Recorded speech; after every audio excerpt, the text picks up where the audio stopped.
Hello dear friends, कैसे हैं आप सब। उम्मीद करती हूँ सब मज़े में होंगे। तो आप सारे बच्चों की हाई डिमांड थी द मदर बर्ड। मैं आज आप सबों के लिए लेकर के आई हूँ इस नए पोएम को। अरे हाँ, मैं तो आप सबसे पूछना ही भूल गई कि आप लोगों की पढ़ाई कैसी चल रही है। सब बढ़िया ना? पढ़ाई के नाम पर फ़ोन पर गेम खेलने तो नहीं ना लग जाते? वैसे मम्मी से छुप छुपा कर और क्या क्या करते हो, मुझे भी बताना। मैं आपकी मम्मी को नहीं बताऊंगी, ये हमारा सीक्रेट होगा। वैसे अब चैप्टर शुरू करते हैं। ये एक बहुत ही इमोशनल स्टोरी है। एक अजनबी को देखकर एक मदर बर्ड क्या क्या फील करती है, वही बताया गया है इस पूरे पोएम में। इसके ऑथर हैं वॉल्टर डे ला मेर। ये एक British poet, short story writer और एक नॉवेलिस्ट थे। वॉल्टर रमल इनका पेन नेम था।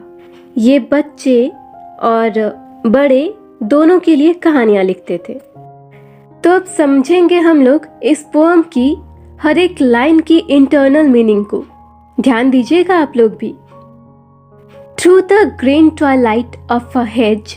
यहाँ ट्वाइलाइट का मतलब है शाम का वो समय जब सूरज ढल चुका हो लेकिन पूरी तरह अंधेरा ना हुआ हो। और हेज का मतलब है बहुत ही घनी झाड़ी। झाड़ी यानी बुश।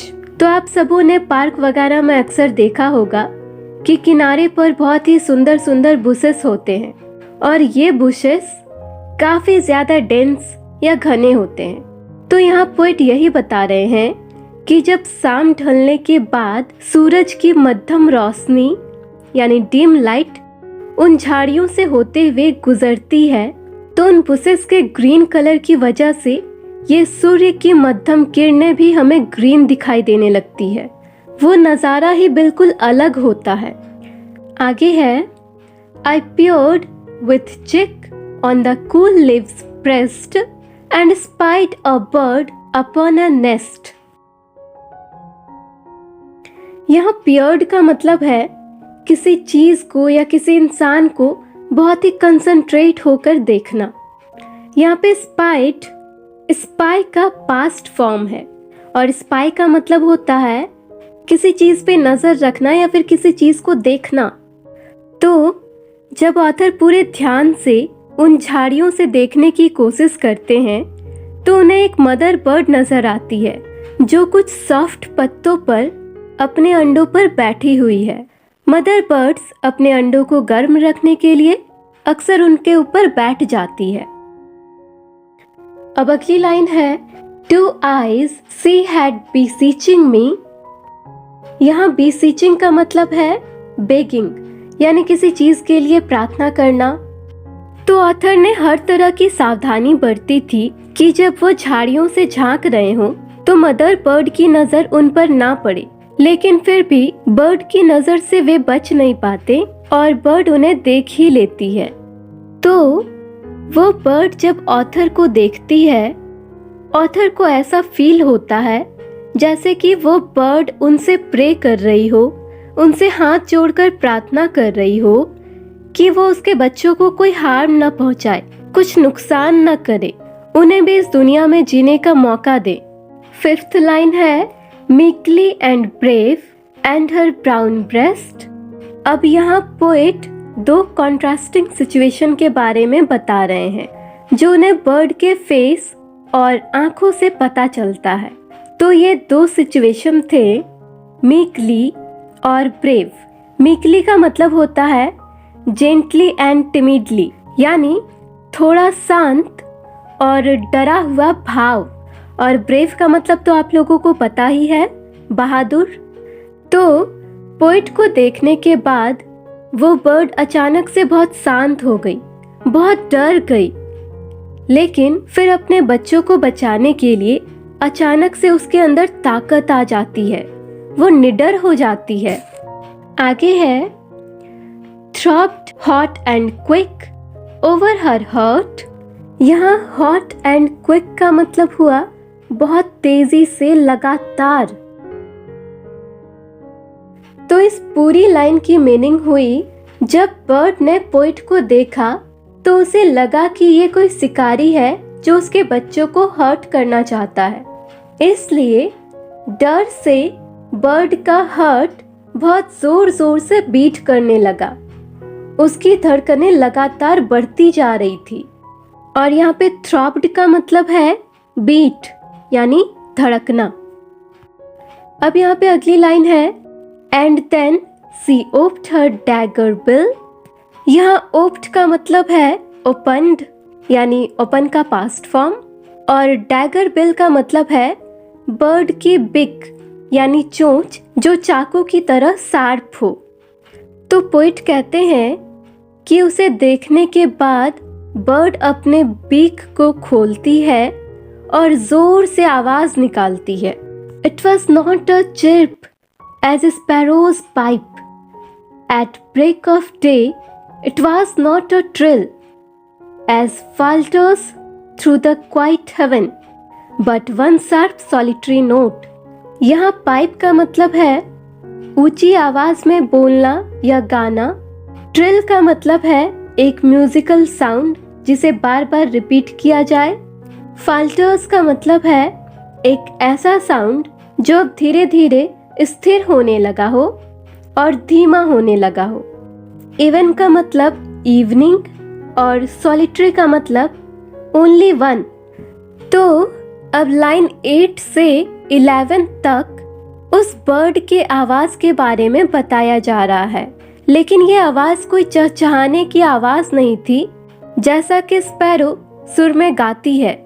ये ना ही वो लगातार आने वाली मधुर आवाज थी जिससे सुबह सवेरे पूरा जंगल चहक उठता था, और ना ही वो हर शाम वाली आवाज थी जो थोड़ी धीमी होकर खत्म हो जाती थी। ये सिर्फ एक सिंगल नोट था, एक गजब की चीख थी। One desperate fierce and vivid cry of valiant tears and hopeless joy। यहाँ डिस्परेट का मतलब है कुछ भी करने को तैयार रहना। फियर्स का मतलब इतना स्ट्रॉन्ग कि वो लगभग सामने वाले को डरा दे। विविड का मतलब बहुत ही क्लियर, और वैलियंट का मतलब ब्रेव। तो अब पोएट यहाँ इस लाइन में उस सिंगल नोट को डिस्क्राइब कर रहे हैं। बर्ड के उस सिंगल नोट में इतना साहस और इतना दर्द था कि उसके अंदर की भावनाएं साफ नजर आ रही थी। अगर किसी ने उसके बच्चों को जरा सी खरोंच भी पहुंचाई तो वो उसे नहीं छोड़ेगी।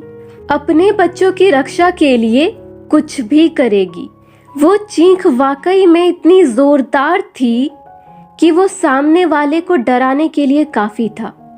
इन सब के अलावे एक साफ साफ समझ आने वाला दर्द भी था।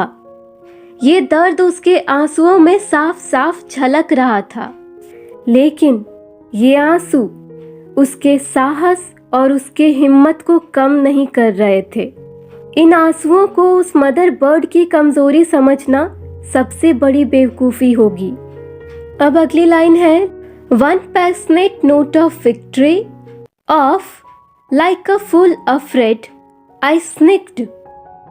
यहाँ पैशनेट का मतलब है तीव्र या फिर शार्प।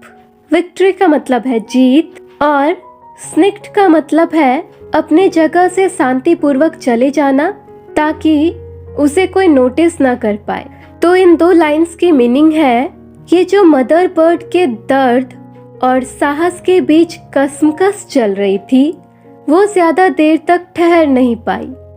अब उस पंछी को ये एहसास होने लगा था कि वो अपने बच्चों को शिकारी से बचा लेगी, चाहे कुछ भी हो जाए। अपने बच्चों का बाल भी बांका नहीं होने देगी। अब उसे अपनी जीत का एहसास हो रहा था। उसकी चीख अब जीत की हुंकार में बदल चुकी थी। अब आगे है smiling the smile the full smiles best at the mother bird in the secret hedge patient upon her lonely nest. यानी एक मूर्ख बेवकूफ इंसान जैसे गलती करने के बाद सबसे नजरें बचा के चुपचाप वहां से डर कर निकल जाता है, ठीक वैसे ही पोएट भी वहां से चले जाते हैं। उन्हें अब अपनी गलती का एहसास हो रहा था। जिस प्रकार मूर्ख लोग खुद गलती करके खुद अपनी गलती पर मुस्कुराने लगते हैं, ठीक वैसे ही पोएट भी अपनी गलती पर मुस्कुरा रहे थे। और उनकी गलती थी कि वो उस मदर बर्ड के सीक्रेट हेज के पास एक इंट्रूडर यानी घुसपैठ की तरह आए और उसके नेस्ट को एक स्पाई यानी जासूस की तरह ऑब्जर्व कर रहे थे। ऐसे में पोएट का वहां से जाना ही ठीक था और पोएट वहां से शांति से निकल गए। तो ये थी पूरी poem the mother bird. I hope आप लोगों को ये पूरी पोएम अच्छी लगी हो। मुझे कमेंट करके बताइएगा ज़रूर। Thank you for watching.